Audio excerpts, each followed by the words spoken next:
The mass debate is intensifying. People are very passionate on both sides of the great mass debate. The partisan mass debate is heating up. Mass debate's growing. The president is trying to have us cover the mass debate. CVS, Target, and Walgreens are getting in on the mass debate. The mass debate now taking center stage at local restaurants. It's 9 minutes after 6 now, and there's new video of a raging mass debate. The mass debate in Georgia is getting ugly. The great mass debate in West Virginia might soon be coming to an end. This mass debate is far from over. How many mass debates have you gotten into? Love to hear it. The mass debate was taken to a whole nother level. Bishop David Zubik tells Pittsburgh's Action News 4 he found himself in the middle of a mass debate. And we'll dive deeper into this pet store mass debate. So we're going to begin with this thing we're calling the great mass debate.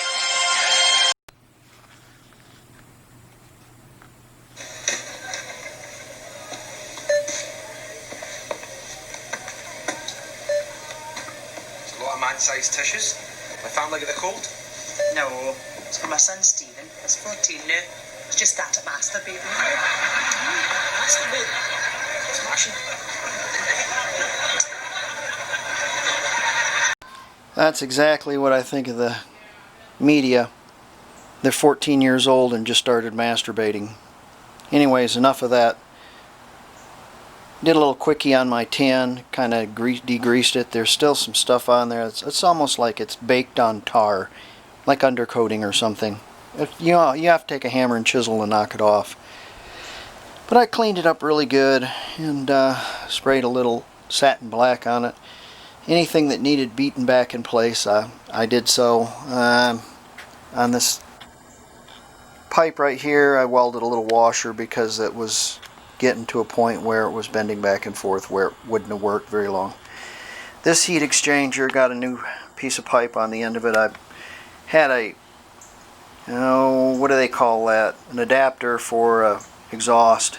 A small adapter. I don't know what kind of car it was for, but I just happened to have it in my stash, and it fit perfectly in the exhaust. So I've been doing that, and I've been cleaning up my accessories. They're not perfect. I'm just kind of degreasing them and knocking all the crud off of them, so I don't get shot for blasphemy. They're so cruddy. So anyways, it's I put a little grease on the distributor and oiled the vacuum arm and put a little grease on the, because all this stuff's going to go back on this engine, but they're all going to come back off again and get rebuilt when I have the cash, or when I have the time. The generator could use some brushes. They're not questionable, they're just getting down, but took it all apart and everything looks really well. You have to be careful when you take these apart. Mark everything. As it goes, it can go together several different ways, but it only goes together right one way. Next thing I want to talk to you about is my brother had sent me the correct connectors for the distributor cap, and he sent me 4 new plug wire caps for the spark plugs. These are new German ones, so try to find those. Nice guy, huh? Yeah, I thought so.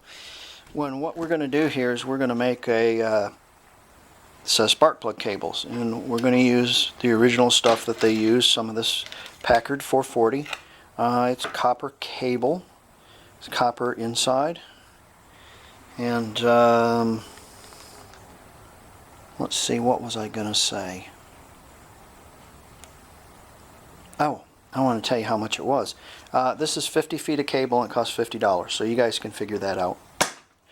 So let's get our old spark plug wires somewhere. They're around here. I stashed them. I wrapped some tape around them and I stashed them for a reason. And the reason was they're going to act as a template for my new ones. So let's get hunting and we'll put together a set of spark plug wires.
that's pretty funny.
There you go.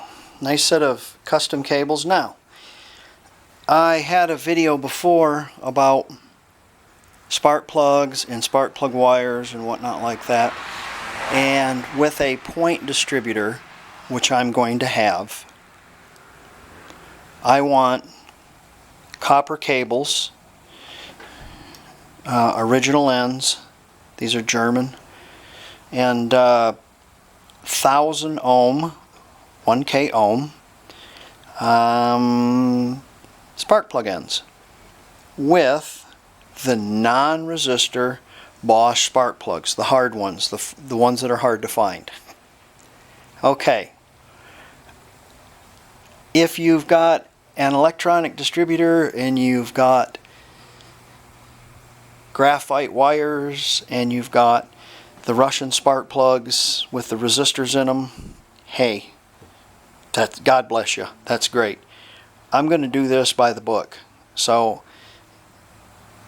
I'll tell you why I'm going to do it by the book. You can't see it because I got covered up. That runs so good. I mean, it's so good. It runs so good because it's by the book. Everything is just as it should be, and it runs great. No hiccups, doesn't miss. You know, the advance curve is there, the fuel delivery is perfect. You know, so I'm going to do this one the same way. You know, I'm going to do it the same way.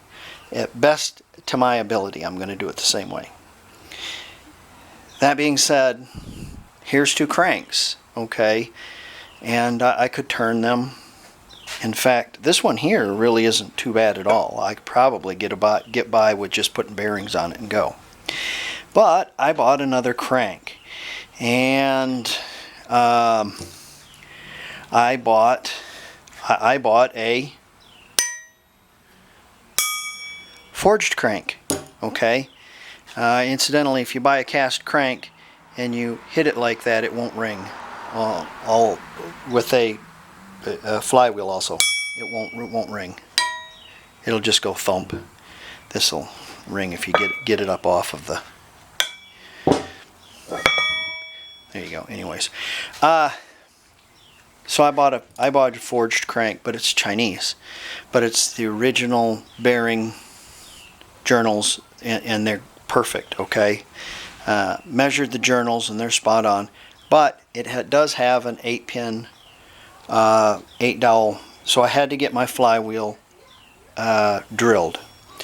So I drilled my flywheel, had my flywheel drilled, and while I was there, the guy that was there said, we got talking, and he said, why don't you bring that case by and let me look at it, because, you know, if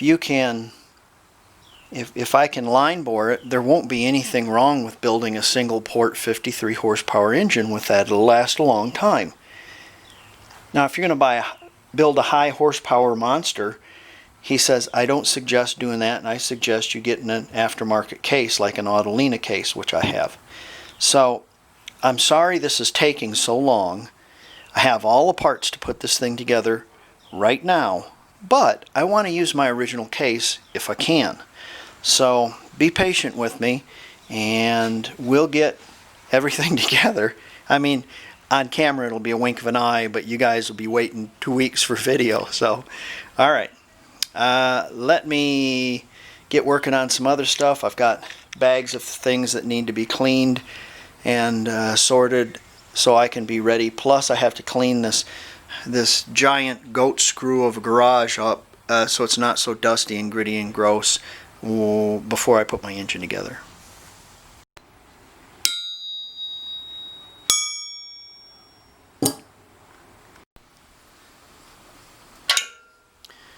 I've gotten my case back from the machine shop, and he did a lovely job line boring and thrust cutting it. And I'm fitting my bearings right now. They have pins. Be careful when you go to the car wash and blow your block out, because you'll blow the pins out, or if you're doing it in your yard, you'll blow the pins right out into the yard because they just come right out of there real easily. I say they come out real easily. Yeah, there you go. So be careful and don't lose your pins like I did. Also, I've made a couple of little scratch marks right there with an awl once I had this bearing in here, so I know which way it lines up when I go to stick the crank in. That way, when you squeeze your case together, you can feel it click in place. When you squeeze your case together, it's not binding the bearing. That fits really nice and snug in there now and doesn't walk anymore. Great. Fabulous. That's just great. Also put a mark so that this goes to the front of the crank, or the front is front, the clutch side of the crankshaft, flywheel side of the crankshaft. So when we put this on, we'll know which is which. Don't forget your O-rings. I got to put my O-rings on there also, but can't do it right now. I can't put the crank in there right now. I'll probably put the O-rings on, but I can't put the crank in there right now because I don't have my connecting rods back from the machine shop. They did a really nice job on it, line boring, and he put all new inserts for the studs, case savers for the studs. Lovely. So I'm very happy about that. Those studs won't pull now. Very good. So he was happy he was able to save it, because he says this case is in really good shape as far as the magnesium. So we're all good there. Now let's have a look at our crankshaft.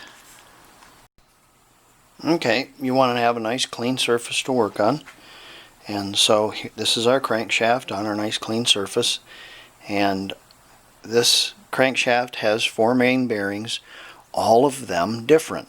I didn't get out the fourth one. The fourth one is a split bearing. It goes in the center. It's rather Captain Obvious, but the other 3 are as wacky as you can get. Almost. Nah, not quite wacky.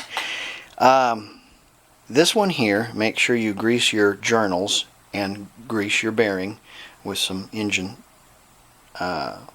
build lubricant.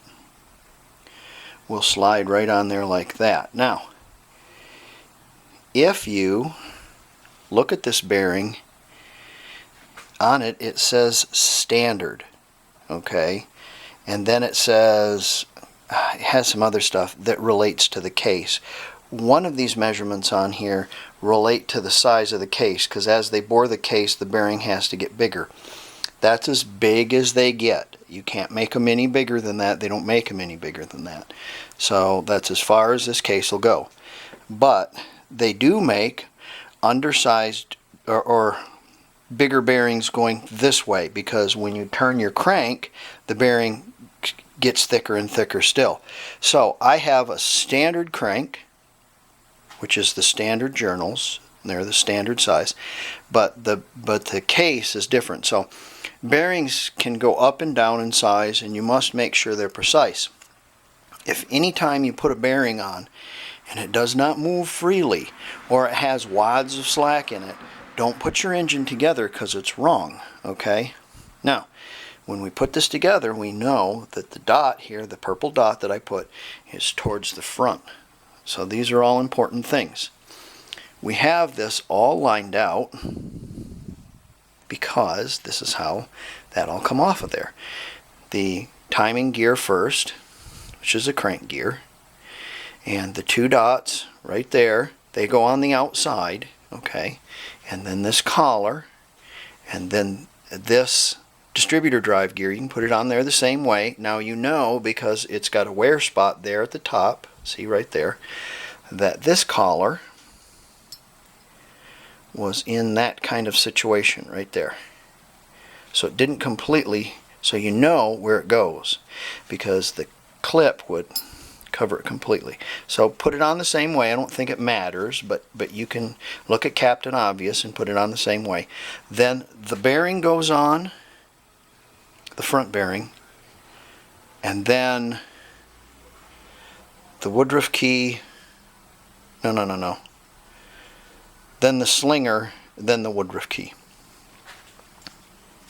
There you go. Now, what we're going to do is we're going to take this gear and this gear, and we're going to put them in hot water. And then we're going to put my crankshaft in the freezer. So let's get that done. Why do you want to do that? Well, it will shrink the crankshaft just slightly, and it will expand the gears ever so slightly. So they will go on much easier. You won't have to pound as much. Let's do that. I'm going to do this in real time. I went to Lowe's and I found myself a piece of conduit, and that ought to work pretty well. I took my crankshaft out of the freezer, as you can see the frost on it, and I've bolted it to my flywheel, indexed it on my flywheel and bolted it with my gland nut. And I've got my gear here that's been boiling. Let's see which side goes which. That side's going to go there. Okay, and the first I'm going to do is I'm going to put a little lube there on this. I'll try to put a little lube on there. Help that.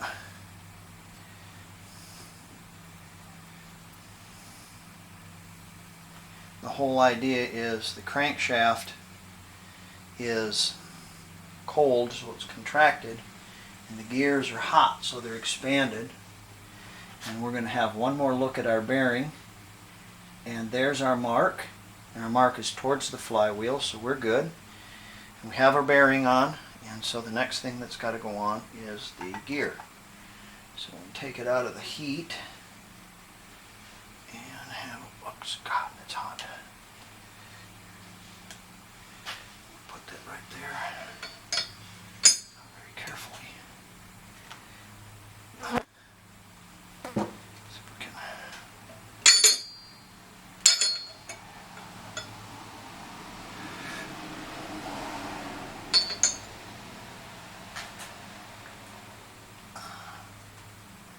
Stuff.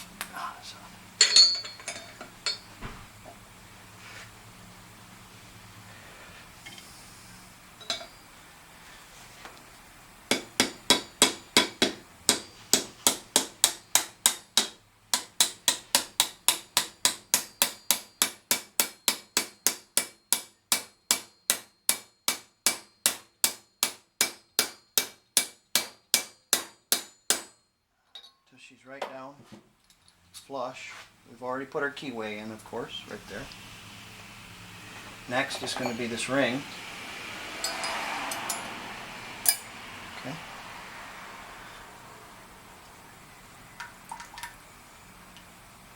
Our hot distributor gear is going to, remember that spot right there is going to go towards this ring, so. Ooh, that is hot.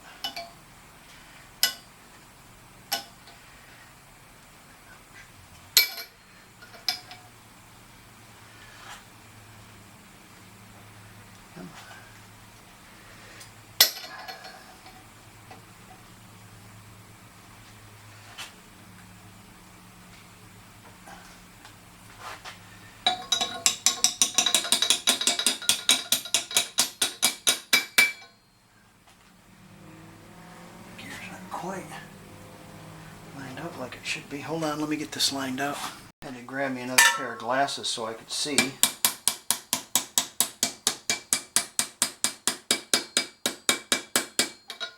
Okay, so we got that there. That's fine. And now, this clip will go on, and then our bearing, and our slinger pointing inwards, and our key. So let's get that done, and I won't bore you with that.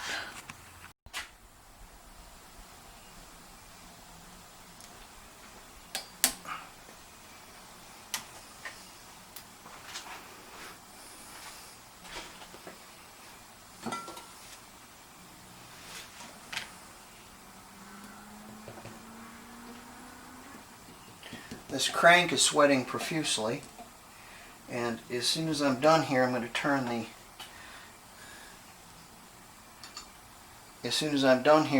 to turn the fan back on and let it dry, and then I'm going to wipe it down really good with some WD-40 and shoot it back in the bag after it reaches room temperature, because I don't want it to rust. Okay, here's this journal. And this bearing, boy that's hot, let's put this over here, less likely to scald me. Here's our mark, okay, and so we're going to put a little lube on this bearing, yeah, and a little lube on the journal, yeah. But if you put it in the freezer and warm up your gears, they go on a whole lot easier. Here's this bearing, goes right on this journal, right there. And there's not a lot of slack, there's no slack, and it's not binding, so we're good. This bearing is not binding either, and both of our marks are towards the flywheel, so we're good there. And then your slinger goes on, not like this, that, and last but not least is your keyway. Let's see if we can get that in there with this giant hammer. Really, I should use a smaller one.